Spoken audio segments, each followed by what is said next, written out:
유튜브 노음성 한국사에서 수험생활에 대한 많은 이야기부터 한국사에 대한 재밌는 이야기까지 더 많은 것들을 확인하실 수 있습니다. 구독, 좋아요, 알람 설정 부탁드립니다. 안녕하세요. 방문각에서 한국사 담당하는 노범석입니다.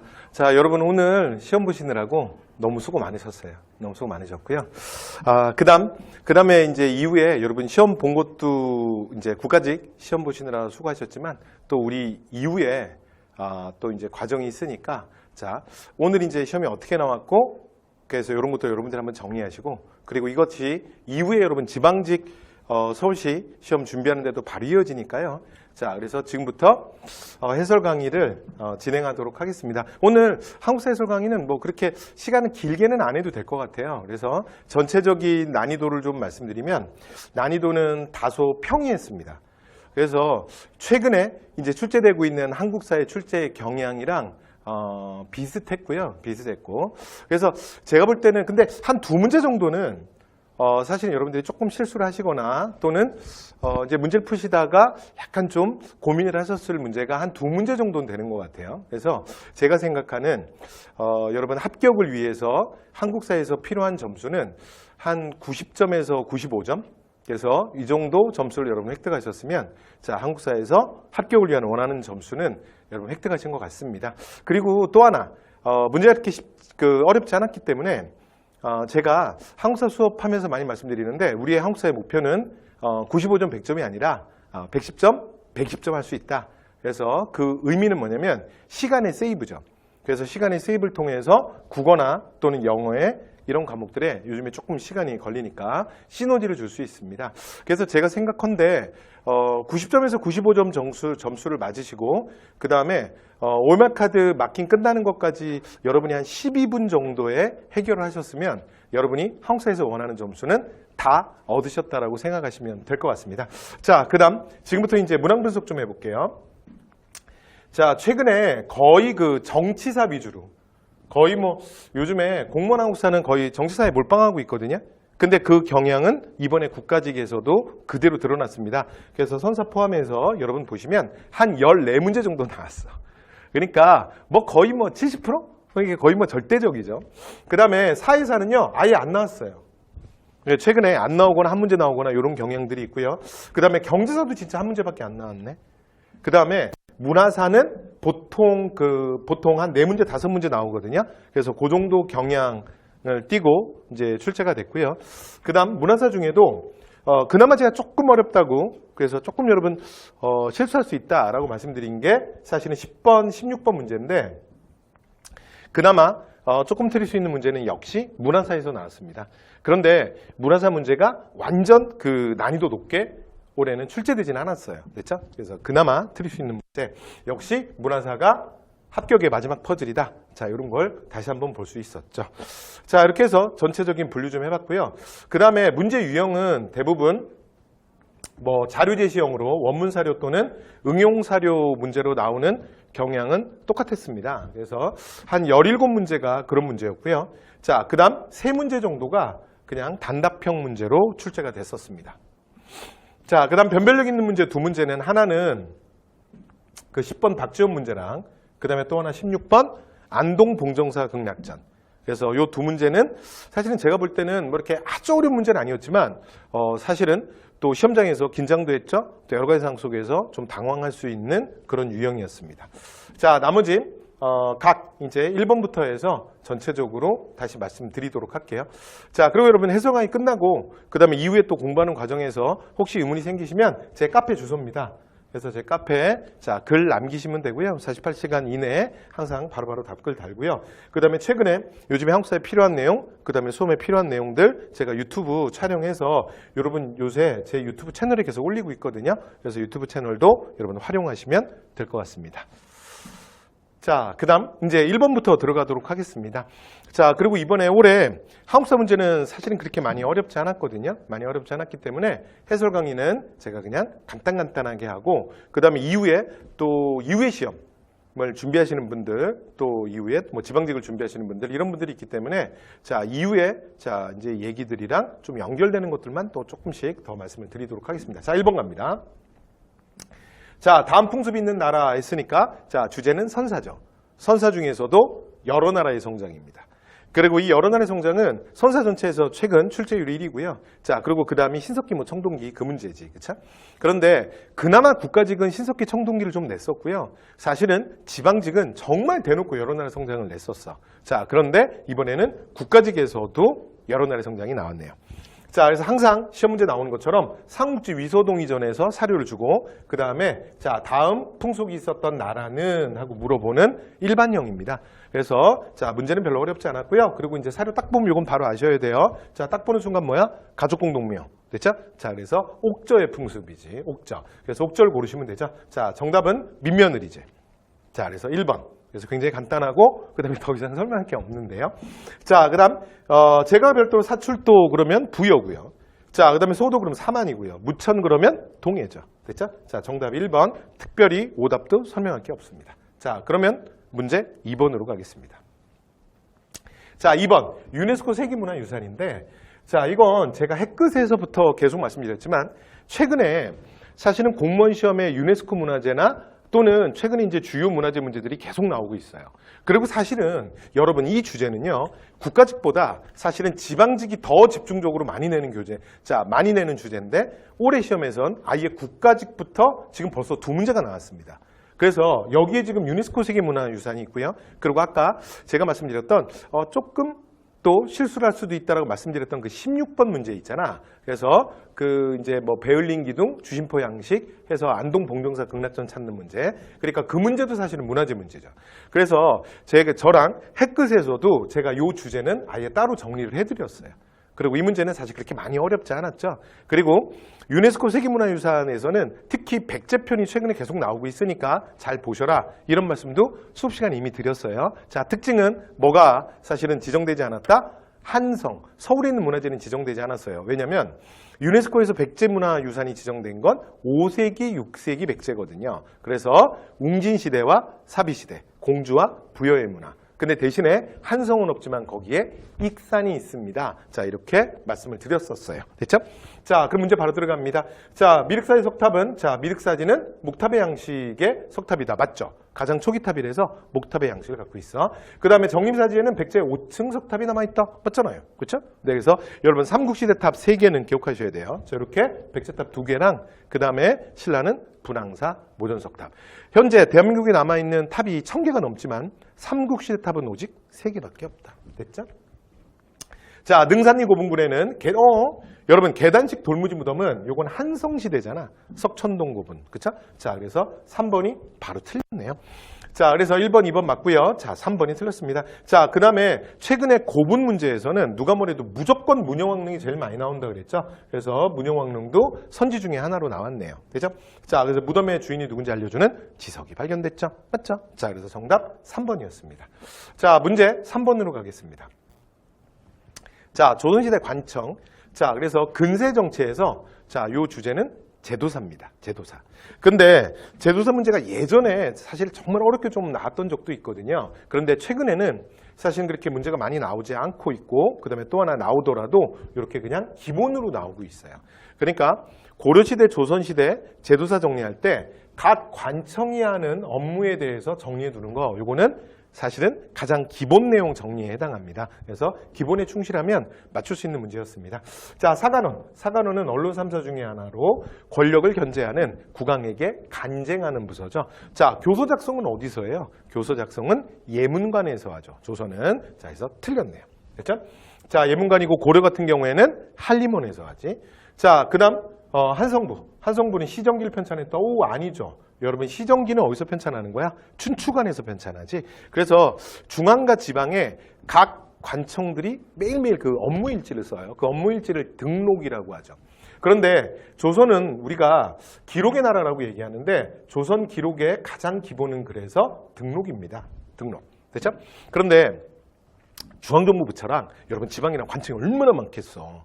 그러니까 나중에 조선왕조실록을 편찬할 때 그 모든 관청들의 사실은 업무일지를 보는 건 물리적으로 아예 불가능합니다. 그래서 매년 어떻게 하냐면 각 관청의 등록들을 다 모아서 춘추관에서 자 요약본으로 해서 시정기를 하나씩 만들어요. 되죠? 자, 그런 다음에 이 시정기를 이렇게 매년 한 제 만들어 놨다가 이 시정기를 가지고 왕조실록, 자, 조선왕조 실록 편찬을 할 때, 그러니까 그 예문관에서 작성한 회의록, 됐죠? 그래서 이제 우리가 일명 사초라고 하죠. 그래서 사초와 함께 가장 실록 편찬의 기본 자료이기도 합니다. 됐죠? 자, 그래서 틀렸네요. 자, 한성부는 오늘날로 말하면 서울시청인데, 근데 대신에 특이한 게 서울시청의 업무만 하는 게 아니라 서울시청은 행정기관이잖아요. 근데 한성부는 서울의 치안도 담당합니다. 그러니까 오늘날로 말하면 서울시 경찰청의 업무도 하지. 그 다음에 일부 몇 개 재판도 해요. 그래서 자, 사법의 기능도 일부 갖고 있다. 그래서 특이한 오늘날 우리나라 서울시청보다는 그러니까 조금 더 여러 가지 업무를 본다. 이렇게 말씀드렸죠. 그래서 2번 틀렸습니다. 자, 그 다음에 3번 춘추관. 외교문서는 얘기했잖아요. 외교문서는 이거 아니네. 자, 외교문서는 승문원이 하는 거예요. 승문원. 됐죠? 자, 그래서 춘추관은 아까 얘기했지만 여기 시정기. 그죠? 여기 춘추관이죠. 자, 그래서 3번 승문원. 그래서 틀렸습니다. 자, 그 다음에 4번 승정원 국왕의 명령을 출납한다. 맞죠? 그래서 오늘날로 말하면 대통령 비서실이야. 됐죠? 그래서 왕명 출납의 업무를 하죠. 자, 그래서 정답 4번이었습니다. 네, 그래서 자, 3번도 요 제도사 문제. 그러니까 주제는 그렇게 쉬운 주제는 아니었는데 요 정도로 기본사항을 물어보면 여러분 맞추셔야 합니다. 자, 문제 4번 갈게요. 자, 가에 대한 설명이에요. 자, 삼림동 이후에 만들어진 가는 자, 연통제. 자, 그 다음에 교통국. 됐죠? 자, 그리고 나서 나중에 뭐 여러 가지 뭐 업무를 했는데 뭐 외교노선과 무장투쟁 사이에서 여러 가지 어려움을 겪기도 했다. 그러면 이제 이 자료를 보니까 뭐 이거 사료 자체는 유명한 사료는 아닌데 근데 글의 진행을 통해서 여러분 뭔지 아실 수 있겠죠? 자, 뭐예요? 대한민국 임시정부지. 자, 그래서 4번은 자, 대한민국 임시정부 자, 임정 문제입니다. 들어갈게요. 자, 외교활동을 위해서 미국의 구미위원부 설치했다. 바로 맞네. 그래서 임시정부 초기에 만든 거잖아. 그리고 실제로 그 미국에 만들었던 그 구미위원부는요, 뭐 사실은 뭐 이렇게 대단한 뭐 어떤 부서를 만든 건 아니고 실제로는 이승만이 가지고 있었던 이 개인 사무실에다 만든 거예요. 그렇죠? 왜냐하면 임시정부가 초기에 외교 노선을 표방했기 때문에 외교적으로 뭐 김규식을 파리강화 회의에 보내기도 하고 미주 지역에 구미위원부를 설치하기도 합니다. 됐죠? 그래서 맞는 말이네요. 정답인데요.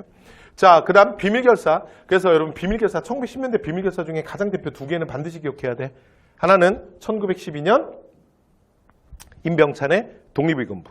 그리고 또 하나는 1915년 박상진의 대한강복회. 됐죠? 1910년대 비밀결사 두 개는 반드시 기억하셔야 되고 임시정부랑은 아무 상관없죠. 이미 이전에 1912년에 만들어졌는데 자, 이인영 허위 등을 중심으로 여러분 서울진공작전은 이거 정미병이잖아. 그렇죠? 1907년. 자, 그래서 상관없고요. 자, 영국인 베델을 발행인으로 해서 대한매일신보. 여러분 언론에서 근대 언론에서는 대한매일신보가 제일 중요하죠. 그래서 이건 1904년. 그러니까 러일 전쟁이 터지면서 영국의 전 대일일보 신문 기자였던 베델이 귀국을 하게 되고 그다음에 양기탁이 베델에게 부탁해서 이름을 빌려서 만드는 자, 그래서 영국인이 발행했던 신문. 그래서 국내에서 항일 논조가 제일 강했죠. 왜? 일본이 아무래도 뭐 탄압을 하기가 조금 어려웠으니까 됐죠? 자, 그래서 대한민국 언론에서 제일 중요한 거야. 자, 그런데 임시정부랑은 뭐 상관도 없고요. 시간도 너무 1904년이잖아. 그죠? 그래서 정답 1번이었습니다. 됐죠? 자, 5번 갑니다. 자, 가나승려예요. 자, 가나승려는 요 이제 고대 문화. 출제율 1위 뭐라고요? 불교. 그리고 불교 문제는 사실은 뭐다? 승려. 그쵸? 자, 그래서 승려 문제 나왔고요. 자, 그리고 승려 문제 중에 뭐 이렇게 한 명의 스님을 이렇게 주기도 하고, 그 다음에 승려 둘을 이렇게 붙이기도 하는데, 자, 이렇게 승려 둘, 가나 해서 문제가 나왔네요. 자, 그 중에서도 특히 이 승려 문제는 지방직에서 뭐 워낙 이제 중요하게 생각하고, 그 다음에 뭐 많이 나오는 주제라 국가직도 좀 나오잖아요. 자, 그리고 가는 그동안 지방직에서 너무 많이 나왔던. 됐죠? 자, 중국 유학파지. 그 다음에 부석사 만들었죠. 그 다음에 문무왕 끝났다. 특히 문무왕이 성곽 쌌는데 이거 사실은 이제 중지시켰던 거. 이건 사실은 지방직에서 지방직 구급에서 그동안 너무 많이 써먹었던 사료와 선지이기도 합니다. 됐죠? 자, 그래서 가는 누구예요? 가는 의상이네요. 됐죠? 의상대사.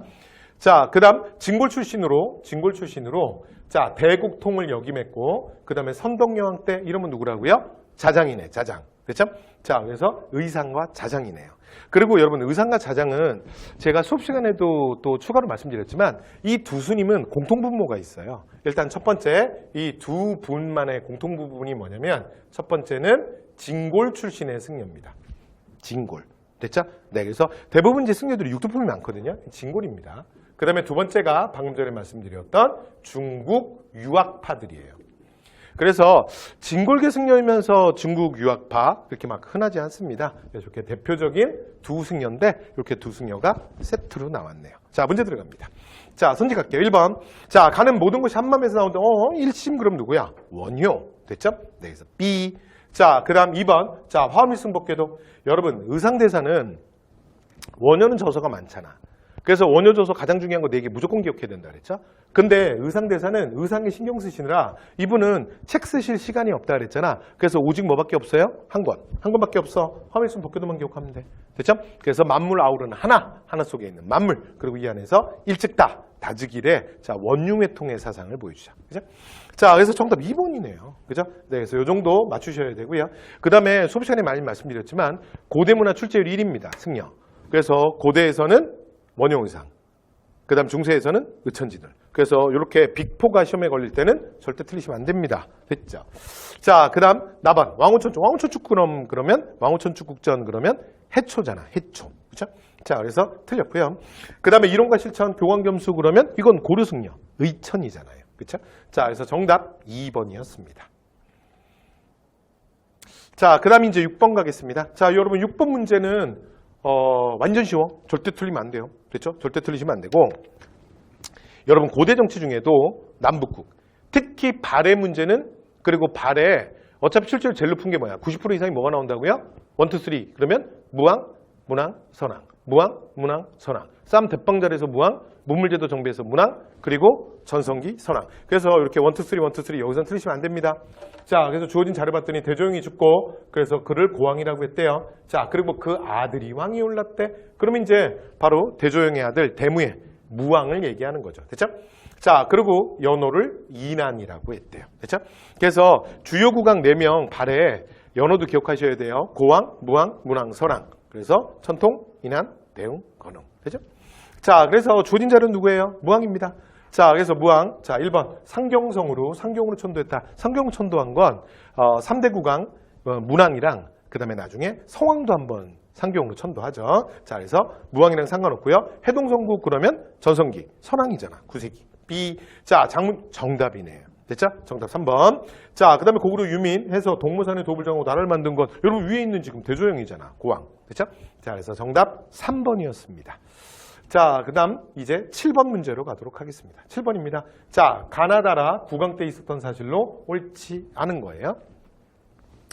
자, 요거는 그냥 실제로 이제 그 교과서에 있는 나오는 요런 문장, 요런 이제 자료를 원사료는 아니고요. 그런 걸 가지고 문제를 냈는데 자, 문제는 잘 낸 것 같아요. 조선의 법전, 경국대전과 그 다음에 예를 들어 업그레이드 버전, 그래서 그 4단계를 가지고 자, 그때 각각의 왕들을 물어보는 문제는 잘 낸 것 같습니다. 그렇다고 문제가 아주 어려운 것도 아니고. 됐죠? 네, 그래서 문제 깔끔하게 잘 만든 것 같아요. 자, 갑니다. 자, 경국대전은 세조 때 편찬시작해서 언제 완성됐어? 성종. 가에 들어갈 말은 성종이네요. 자, 그 다음에 나번입니다. 자, 그 다음에 이제 법전 정비가 필요해서 그래서 나 때 다시 한번 정비했대요. 자, 그걸 뭐라 그러는데? 속대전이라고 하는데요. 속대전 언제야? 영조. 자, 그리고 그 다음 다시기에 대전 통편. 그러면 다는 정조. 자, 그리고 이제 마지막 대전 회통했으니까 요거는 대원군대죠. 그러니까 실제로 즉위했던 국왕은 고종이고요. 되죠? 자, 그래서 고종이 어릴 때니까 대원군이 했던. 그래서 법전 4개로 각각의 국왕들을 물어봤어요. 되죠? 자, 그래서 성종, 영조, 정조, 고종. 됐죠? 네, 문제 이렇게 나왔고요. 자, 1번. 자, 성종. 홍문관을 둬서 집현전을 계승하게 했다. 됐죠? 그래서 성종에서 가장 기본이야. 그래서 세종에게 집현전이 있다면 성종에게는 홍문관이, 그리고 정조에게는 규장각이 있다. 자, 이렇게 말씀드렸죠. 자, 그 다음 영조입니다. 자, 서원철폐. 여러분, 우리 역사에서 대표적인 서원철폐 2번은 한 번은 영조고 그리고 또 한 번은 고종 때 대원군이 한다 그랬죠. 자, 그래서 붕당의 근거지로서 자, 이제 서원을 대대적으로 철폐하는 거 영조 맞잖아요. 그렇죠? 자, 그 다음 정조예요. 자, 사도세자. 사도세자가 누구야? 자기 아버지지. 자기 아버지. 그죠? 그리고 여러분, 올해 정조 문제는 또 특히 나온다 그랬잖아. 이 출제자들이 드라마나 영화 좋아한다 그랬죠? 그쵸? 그래서 올해 또 그 옷소매 붉은 꽃동? 네, 그래서 그거 딱 정조 얘기지. 그쵸? 자, 그래서 뭐 정조 나올 겁니다 했는데, 그래서 그 사도세자, 되죠? 무덤을 옮기고 화성을 축조했다. 그래서 맞잖아요. 됐죠? 정조에서 기본이지. 자, 그 다음에 이제 고종. 자, 삼정이 물론, 여러분, 삼정이 정청. 이거 제가, 문제풀이반에서도, 그리고 기출에서도 마찬가지고, 문제풀이반에서도 계속 말씀드렸어요. 그러니까, 삼정이 정청. 요즘에 이제 출제자들이 보면 이렇게 많이 쓰는 게 있다 그랬잖아. 그래서 최근에 보면, 이거 어디야? 철종이잖아요. 철종. 그쵸? 그래서 철종 때, 삼정이 정청, 최근에 계속 나오고 있어요. 그 다음에 또 하나, 동학창치도 언제라고요? 1860년 최재호가 동학창치한 것도 철종. 이렇게 해서 이거 오답으로 되게 많이 요즘에 쓰고 있다 그랬죠? 그쵸? 근데 고종인데 철종이니까 B 틀렸네. 그래서 정답은 4번이었습니다. 자, 이렇게 해서 7번 마무리했고요. 자, 8번 가시죠. 자, 미두신 사건입니다. 자, 16세기 그러면 우리가 조선을 정리할 때는 자, 16세기 조선은 아픈 조선이지. 그래서 100년 내내 선비들이 피를 계속 흘린다 그랬어요. 그래서 16세기는 사화를 시작해서 외란으로 끝나는 거야. 그러니까 되죠? 자, 연산군 때 무오사화, 갑자사화. 그리고 중종 때 자, 조광조, 김효사화. 그리고 마지막 명종 때 16세기 아픈 조선의 대표 명종 때 윤씨들, 파평 윤씨들끼리의 싸움. 대윤 대 소윤. 그래서 르사사화. 기억나시죠? 자, 그래서 이제 문제는 뭐 이거 푸는데 되게 금방 풀었을 것 같아요. 조광조. 키워드만 잡아볼까요? 그 다음에 혈량과. 됐죠? 특히 위훈삭제. 이 위훈삭제에 사실 홍구들이 굉장히 많은 위협을 받게 돼요. 됐죠? 여기서 공신자격 박탈당하지, 그 다음에 국가로부터 받은 모든 경제적 혜택 다 박탈당하거든.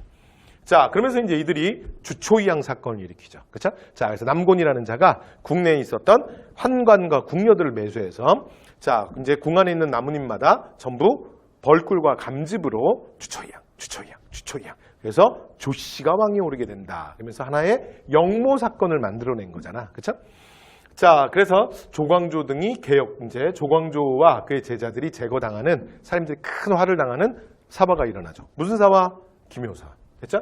그래서 뭐 실제로 요즘에 한국사를 조금 쉽게 문제를 내면서 이런 문제들이 계속 나와요.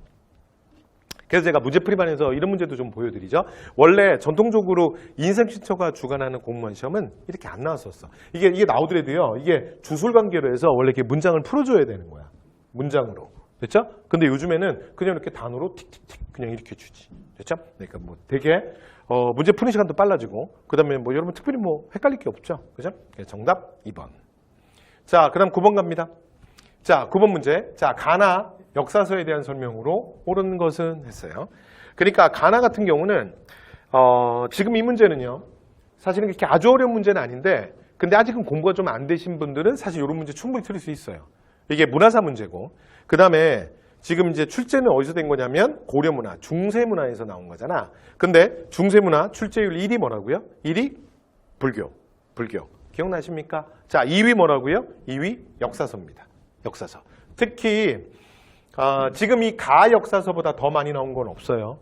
그리고 바로 작년에 2021년 지방직 9급도 바로 요 사료가 출제가 됐어.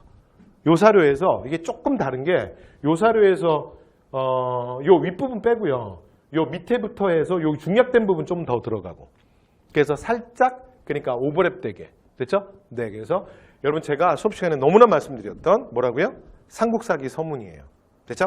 네, 그래서 김부식의 삼국사기 서문. 그래서 역사서는 삼국사기와 그 외의 역사서가 나온다 그랬죠? 삼국사기 문제는 틀리면 안 돼. 그리고 또 하나, 역사서 문제는 무조건 서문이 나오는 거야. 자, 밑에는 지금 발해고 서문이고 위에는 삼국사기 서문인데, 그래서 역사서 서문은 꼭 여러분 평소에 학습하실 때 꼭 서문은 확인해 두셔야 됩니다. 그 중에서도 제가 삼국사기를 계속 강조했던 건, 삼국사기는 마땅히 키워드가 없어요. 됐죠? 그래서 워낙 중요한 역사서니까 요 사료 자체를 그냥 딱 보면 삼국사기가 떠오를 수 있도록 기억을 하셔야 됩니다. 됐죠? 그래서 이 문제를 맞췄다 하더라도 이걸 몰라서 여기서부터 지금 사료도 좀 길잖아. 근데 얘를 막 쭉쭉쭉쭉 다 읽었어. 그러면 그 시간은 어떻게 해? 그죠? 네, 그래서 자, 딱 보면 요건 삼국사기 바로 나오셔야 돼요. 자, 그래서 가는 삼국사기, 나는 유득공의 발해고였습니다. 자, 문제 들어갑니다.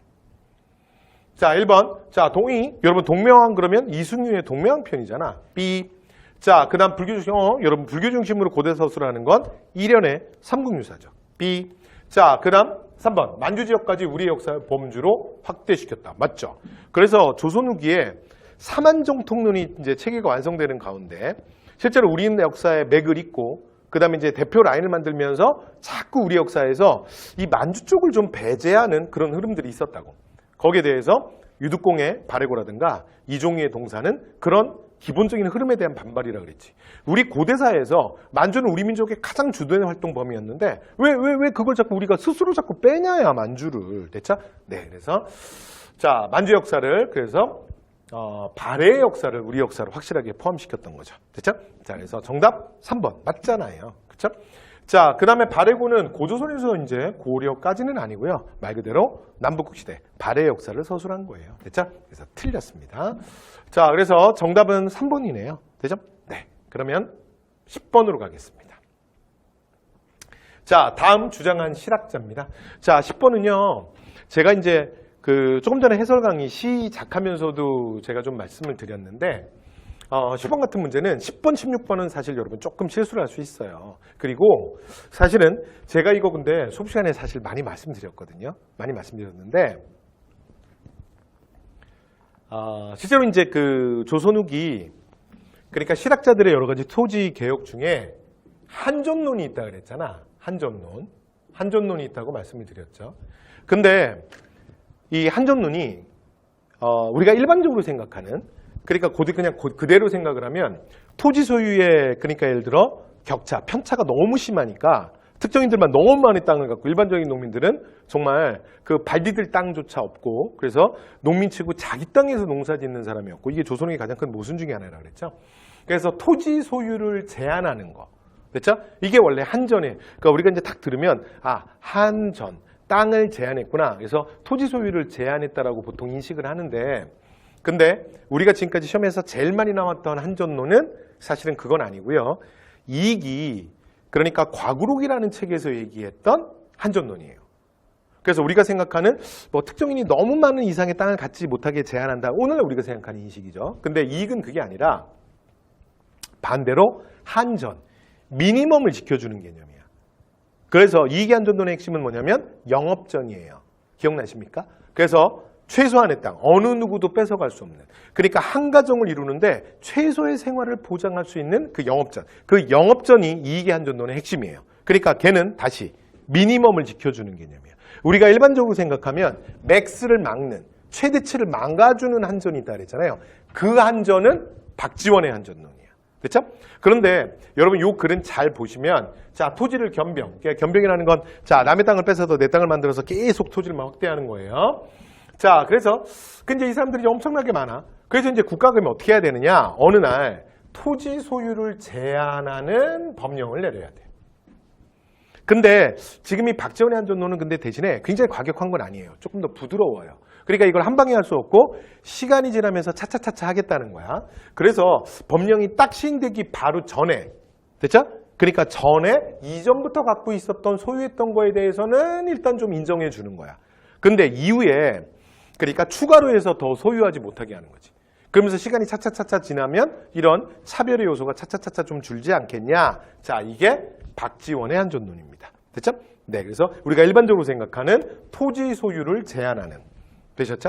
자, 그리고 제가 실학 문제는 또 굉장히 많이 나오는 주제잖아. 그리고 보통 지방직보다는 국가직이 좀 더 좋아하는 주제예요. 중농실학에서 이익정약용. 그 다음에 중상실학에서 박제공대용 빅4. 요렇게는 틀리면 안 돼. 근데 최근에 사실은 다크호스가 누구냐면 박지원입니다.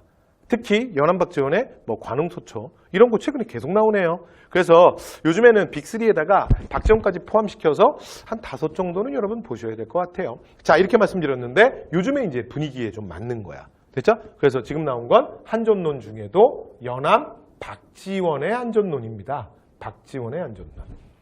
됐죠? 자, 그래서 박지원의 한전론이라서 갑니다. 자, 반개수록. 그럼 유형원이잖아. 자, 성호사설. 그래서 여러분 이 문제는 이거 건드리면 안 돼.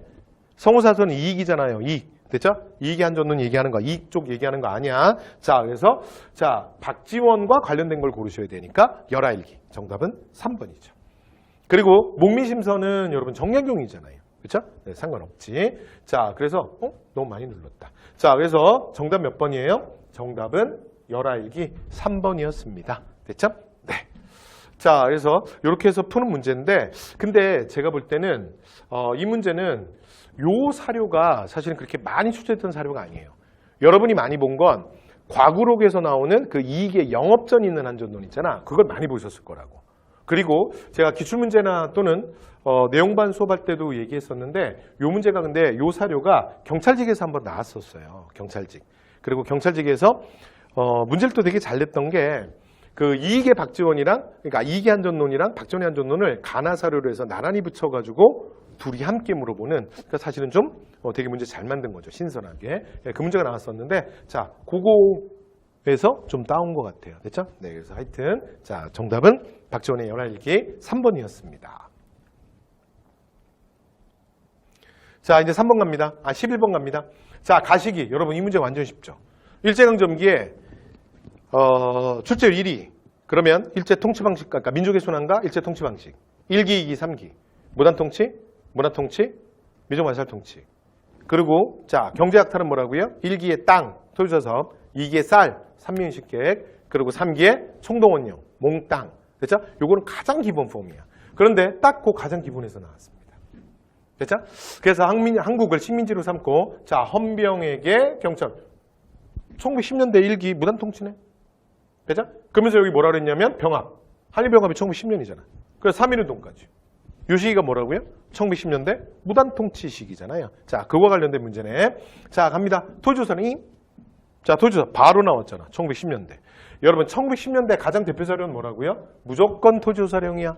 됐죠? 네, 그래서 틀리시면 안 됩니다. 이 정도. 되죠? 그 다음에 2기에서 제일 많이 나왔던 사료는 1925년 치안유지법.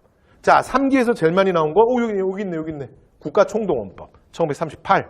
됐죠? 자, 이렇게 시대를 대표하는 자, 자료 3개는 무조건 기억하셔야 되고요.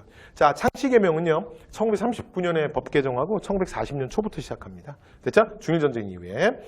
자, 그 다음 초등교육기관의 명칭은 국민학교. 이 국민학교 굉장히 많이 나왔죠. 그렇죠? 1941년이지. 41년 이후에. 됐죠? 자, 그래서 정답은 1번이었습니다. 됐죠? 이 정도 문제는 틀리시면 안 됩니다. 자, 12번 갑니다. 자, 미수진 그예요. 미수진 그. 자, 지금 이제 이 문제는 주제는 뭐냐면 대한민국의 수립과정이야. 됐죠? 그래서 광복에서 대한민국 수립과정 고 3년. 됐죠? 자, 국가직에서 절대 안 빼고 내는 주제야.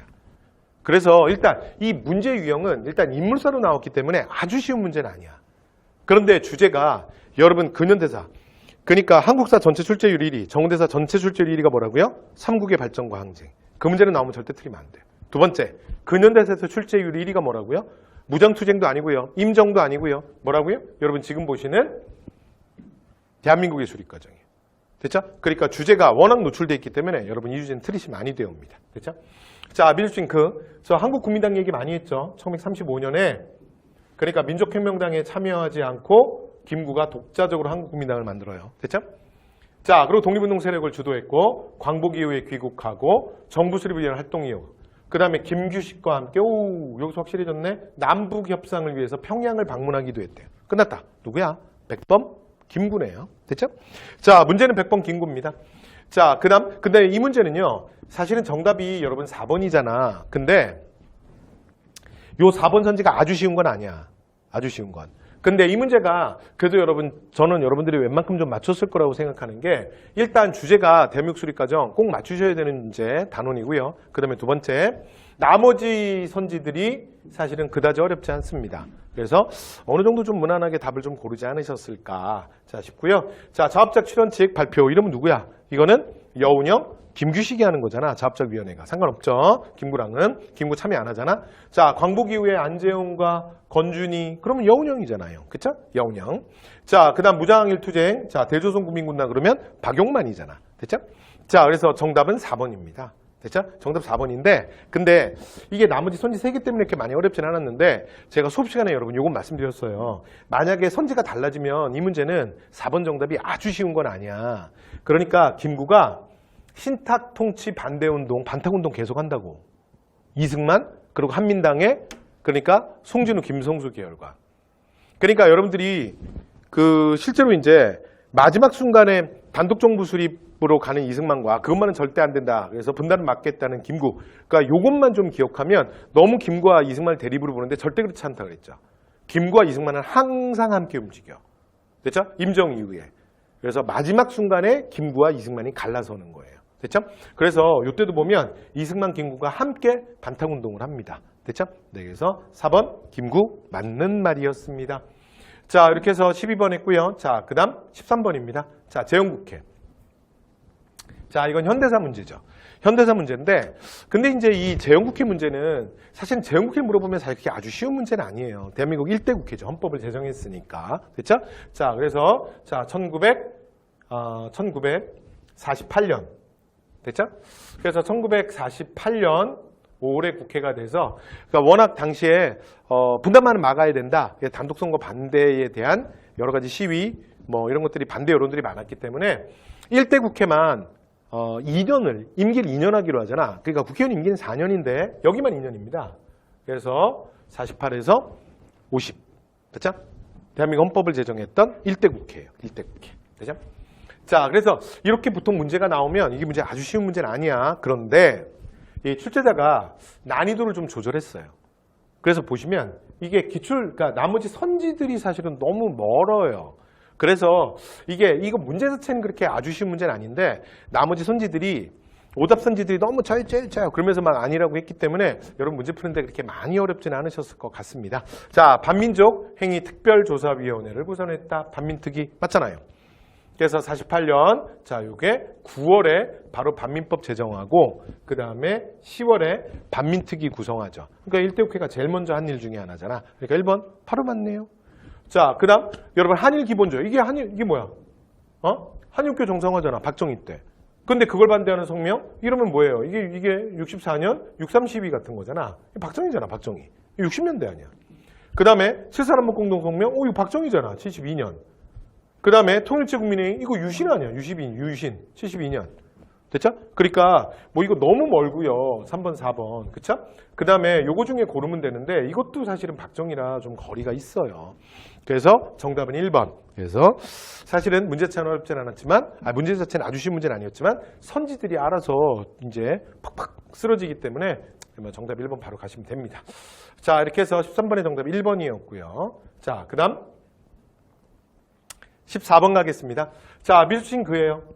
자, 최근에 제가 근현대사 기출 현황 정리 드리면서도 말씀드렸지만 그냥 대원군은 그냥 계속 나오는 것 같아요. 계속. 됐죠? 그리고 근현대사에서 대원군 문제가 또 제일 쉽잖아. 그죠? 근데 뭐 올해도 여전히 나왔어요. 자, 고종의 즉위 이후에 실권을 장악한 자, 그 다음에 병임박 누구야? 대원군이죠. 자, 문제 들어갑니다. 미국의 보빙사, 여러분 보빙사는 대원군의 하야 이후잖아. 됐죠? 그래서 82년 조미수 통상조약을 체결하고 그 다음에 그 답례로 83년에 보내는 거잖아. 그래서 이거는 고종의 친정. 그 다음에 이거 민씨정권 때 이루어지는 일이죠. 그래서 B 틀렸는데요. 자, 그 다음에 전국 여러 곳의 척합이. 정답이네요. 됐죠? 완전 쉽지? 자, 그 다음 백두산 용기비. 멀리 오셨네.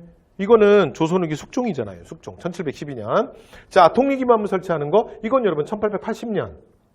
2차 수인사 김홍집의 건의로 만드는 거죠. 자, 이것도 고종의 친정 때 민씨정권이 하는 거야. 됐죠? 자, 그래서 1번과 4번이 같은 시기지. 됐죠? 자, 그래서 정답 2번이었습니다. 됐죠? 네, 그래서 이런 건 틀리시면 안 됩니다. 대원군은 최근에 그냥 계속 대놓고 내네요. 자, 그 다음 15번 갑니다. 자, 밀수신 이왕이에요. 자, 왕에 대한 문제. 자, 그래서 이것도 자, 틀리시면 안 되는 거야. 그러니까 한국사 전체 출제율 1위. 뭐야? 삼국의 발전과 항쟁에서 나온 거예요. 됐죠? 자, 백제 개로왕에서 끝났어. 그러니까 여러분이 뭐 이제 수업 시간에 우리 문제 풀 때 이런 거 사료도 잠깐 보여드렸지만 뭐 사료 몰라도 그죠? 그래서 그냥 읽어서도 바로 나와요. 개로왕. 자, 그리고 백제를 치료하고. 됐죠? 그래서 한강유역 상실하고 이제 고구려 그러니까 장수왕에게 아주 비참한 최후를 맞는. 됐죠? 자, 그래서 밀수신 이왕이니까 지금 백제를 공격하는 개로왕을 공격했던 장수왕이죠. 자, 문제 들어갑니다. 평양이 정답인데요. 됐죠? 자, 그 다음에 진대법 그럼 누구야? 진대법 그러면 이세기 고국천왕. 자, 그 다음 낙랑군 점령하고 한군 연세를 몰아냈대. 이러면 4세기 초 미천왕. 됐죠? AD 313년. 자, 그 다음에 신라에 침입한 왜구를 자 격퇴하고 막 동광유역에서 물리쳤대요. 그럼 이건 뭐야? 광개토잖아. 광개토. 그죠? 자, 그래서 정답 1번이었습니다. 됐죠? 자, 그래서 절대 틀리면 안 되는 주제, 문제에 해당합니다. 자, 16번 갈까요? 자, 이 문제. 그러니까 제가 아까 10번 문제에서 박지원 문제를 하나 말씀드렸고, 그 다음에 또 하나가 뭐냐면 지금 16번 문제죠. 그래서 16번 같은 문제는 사실 이렇게 아주 어려운 건 아닌데 사실은 여러분 이거는 여러분이 순간적으로 실수하실 수 있어요. 충분히. 왜 그러냐면 봐요. 우리가 제가 수업 시간에 이거 많이 연습시켜서 13세기 주진포 양식금 3개 무조건 기억해야 돼. 안동 봉정상근학전, 영주 부석사무량수전, 예산 수덕사 대웅전. 이 3개 무조건. 그리고 최근에 뭐까지 나온 적이 있냐면 17세기 건축물도 나왔어요.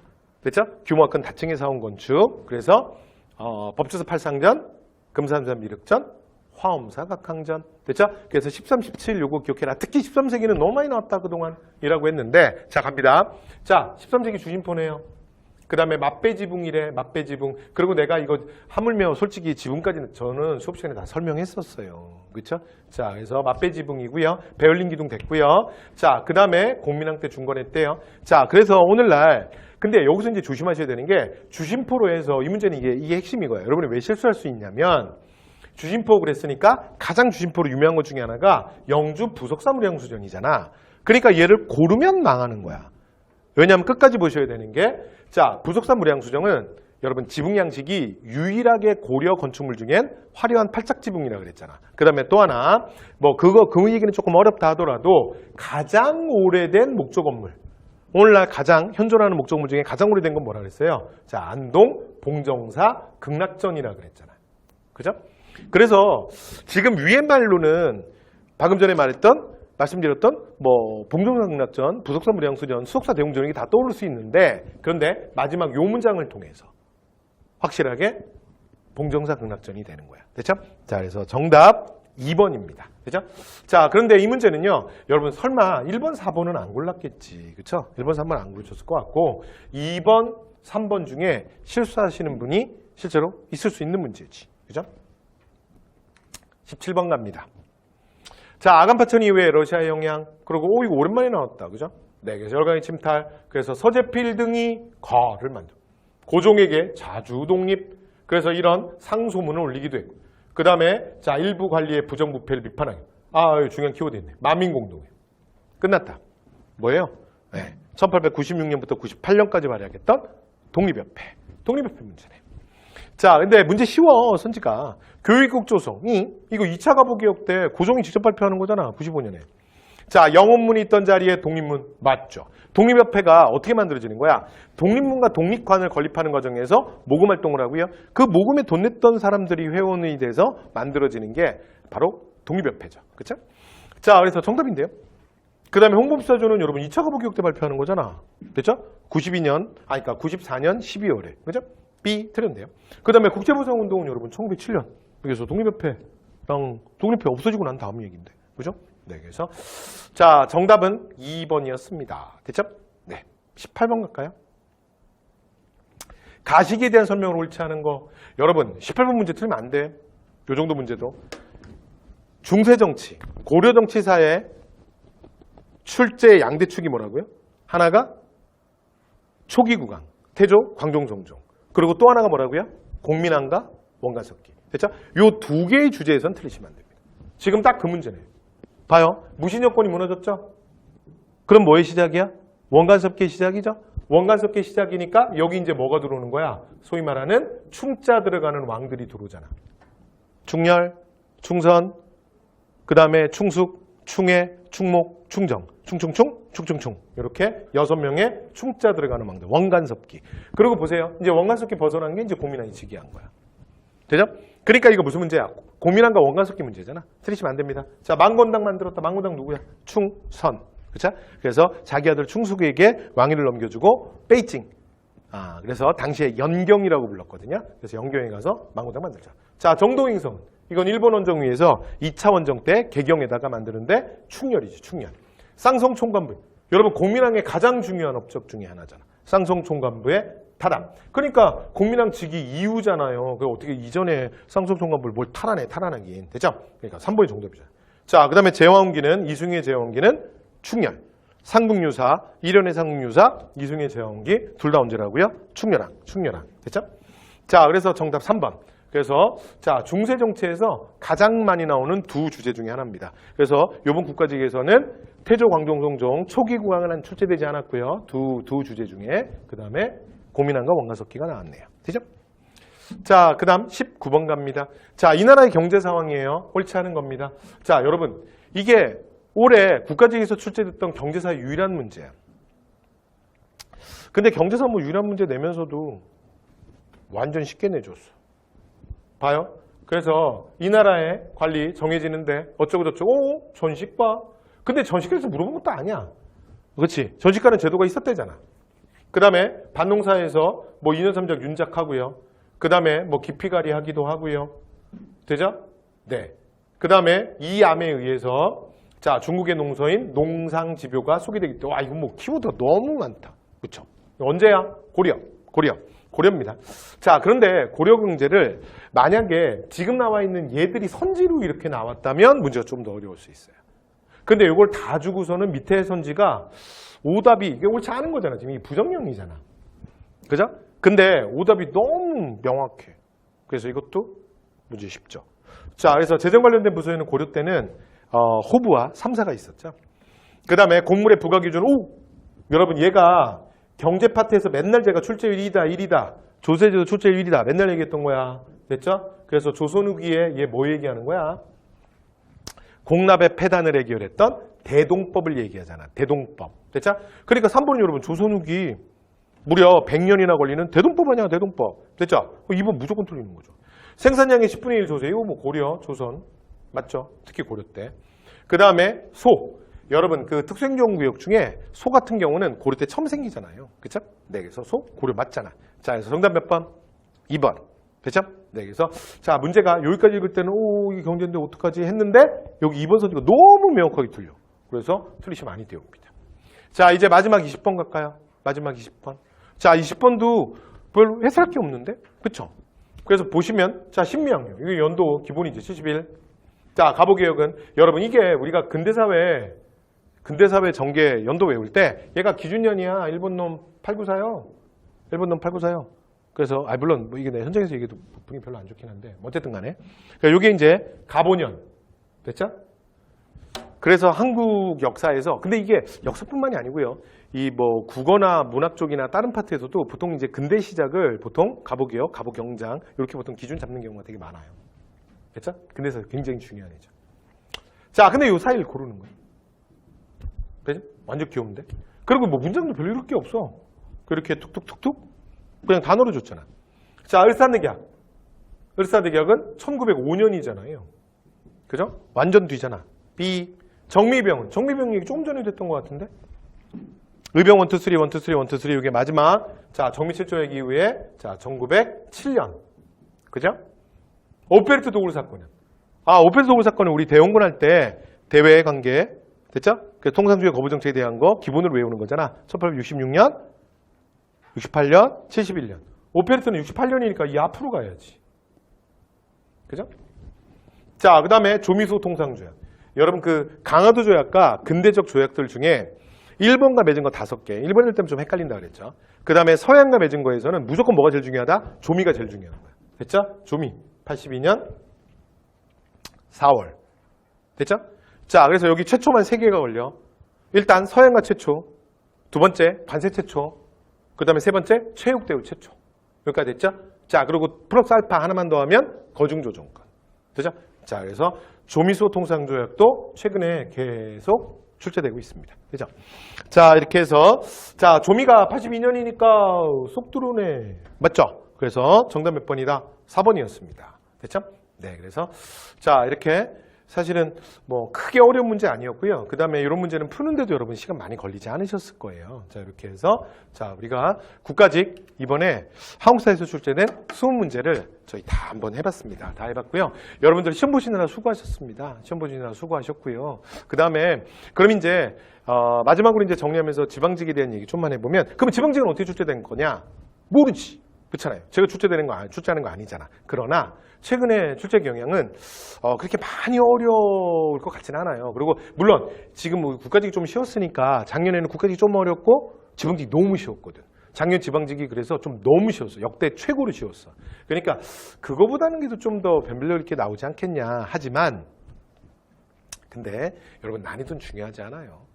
여러분 어렵게 나오면 여러분 불리합니까? 제가 문제풀이판에서 많이 말씀드렸어. 쉽게 나오면 여러분 유리해? 그거 왜 유리해? 여러분이 잘 봐야 유리한 거지. 그쵸? 자, 그래서 이후에 남은 시간 동안에 자, 이렇게 이후에 제가 지방직에서도 다시 요 이제 주제들이나 문제 유형이나 가지고 다시 또 추가로 말씀을 드리도록 하겠습니다. 여러분, 시행처가 똑같지 않습니까? 인사역 신청. 그래서 고 공무원들이 그대로 들어와요. 물론 출제진 일부 좀 바뀌지만. 됐죠? 그래서 그 해에 보면 약간의 비슷한 경향성이라는 게 실제로 존재합니다. 그리고 실제로 좀 디테일한 주제는 오히려 피해가는 경향도 좀 있어요. 그래서 제가 지방직 자 문제풀이반에서 거기에 맞춰서 여러분 또 말씀을 드리도록 하겠습니다. 그리고 일단 2021, 2022 그래서 일단 국가직까지는 문제는 한국사는 조금 평이하게 나왔다. 그래서 여러분들 일단 실수하지 않는 게 되게 중요하고요. 그 다음에 여러분 만약 오늘 시험을 보시는 과정에 실수하신 게 좀 있더라도 네 그래서 괜찮아. 됐죠? 그리고 시험은 무조건 실수하는 거야. 그러니까 실수 없는 시험 어디 있어? 그지? 그죠? 누가 있대 옆에? 진짜 재수 없어. 그죠? 여러분 시험에서 실수를 안 하시려면 시험을 안 보시는 거 말고는 방법이 없습니다. 그래서 저는요 절대 실수 안 할 수 있어요. 왜냐면 저는 시험을 안 볼 거거든. 됐죠? 시험 보는 사람은 실수로부터 절대 자유로울 수 없습니다. 여러분 오늘 시험이 많이 어렵지는 않지만 혹시 실수한 게 있다면 너무 마음에 담아두지 마. 됐죠? 그래서 그냥 시험은 원래 그런 거야. 그리고 걔는 걔대로 보내시고 그 다음에 이후에 여러분 또 시험을 준비하신다면 이후에 여러분의 계획에 맞춰서 준비하시면 될 것 같습니다. 여러분 하여튼 수고 많으셨고요. 자 이후에 또 다른 반에서 만나 뵙도록 하겠습니다. 자 해설 강의는 이것으로 모두 마치겠습니다. 여러분 수고하셨습니다.